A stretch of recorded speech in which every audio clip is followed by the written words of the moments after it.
Welcome to So You've Become an Online or Blended Teacher. Now what?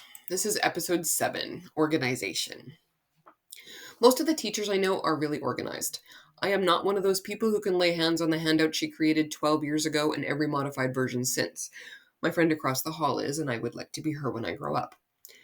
But experts say that higher levels of clarity are associated with higher levels of student learning, and your online teaching presence is often communicated by your virtual classroom's organization and clarity. Having a strong teaching presence online might mean that you walk students through common tasks like how and where to submit assignments and how to use the tech tools that you've settled on. Just a note, by the way, some online courses are designed by professional instructional designers, and the online teacher cannot add to or change them. If that's your situation, most of the organizational factors are done for you. But for the rest of us, here are a few suggestions about organization. And note, you probably do most of these already, if not all, and you probably do most of them better than I do. But anyway, here's a list. First, have a plan. If you don't know where you're going, how will you know when you get there? This works the same in the face-to-face classroom as it does online, so I won't belabor it. If you're one of those people that can put together detailed lesson plans and unit plans, you don't need any suggestions here. Then you have to communicate that learning plan. This can be a little different in online learning, especially with teens. It helps to have a routine.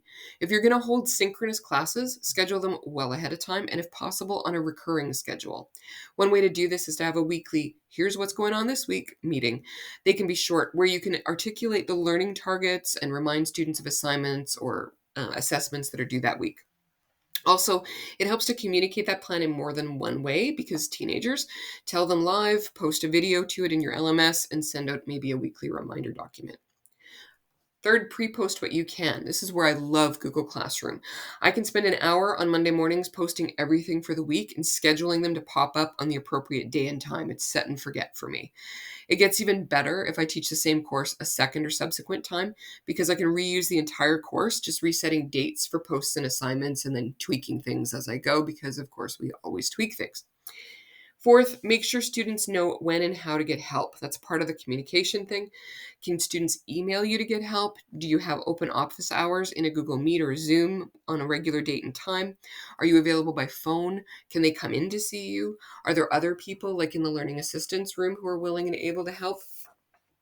Making sure that students and parents know what help is available really helps them. And also, it helps to make sure that students know when to ask for help in terms of this activity should take about 15 minutes. If you're spending an hour on it, you probably need to check in with me, that kind of thing. In fifth, organize your files. So Google Drive is my favorite because it automatically keeps all the assignments for each Google Classroom in its own folder. I also organize folders in my Drive for each course that I'm teaching with subfolders for each unit. That makes finding my handouts and assignments easy. Another trick I learned was that naming conventions are great for file names. So, for example, if I put SC9B in the title of every document that goes into my Science 9 biology unit folder, that way if something accidentally gets misplaced, I can usually find it by searching in my Google Drive. Another suggestion is to attach rubrics to the assignments. This helps in two ways. First, it tells students what you're going to be looking for so they don't spend 20 minutes picking the perfect font because you don't care. And also, it helps you so you don't have to go looking for the rubric when you want to mark that assignment. It helps keep both parties focused, and that saves you time. Also, organizing the LMS can be really handy. Google Classroom, again, is great for this. It allows teachers to set up topics, which can be used to put all the material for one unit or for one learning outcome together, however you choose to organize. Some teachers use a startup materials topic to include things like the course syllabus, the how to hand things in video you made, the how to use this tech tool video, and the marking rubrics, things that the students might need to refer to often. And finally, don't procrastinate. This is hilarious coming from me. My daughter tells me that I'm not an amateur, I'm a procrastinator, but I try to remember how it felt as a student to be waiting too long for feedback so I couldn't incorporate it into my next assignment, and I'm working really hard on getting rid of this bad habit. So it's easier to mark things right away if there aren't too many things due at once. So I try to make sure that I have a Google Calendar going that shows what's due when for which courses so I can kind of keep things from overlapping too much. These tips may seem pretty basic, but I only have 5 minutes. If you'd like to try a mini course on organized teaching online, I found one free at the simplyorganizedteacher.com. Check out the references in the description. Please send me an email if you have any questions, and thanks for listening.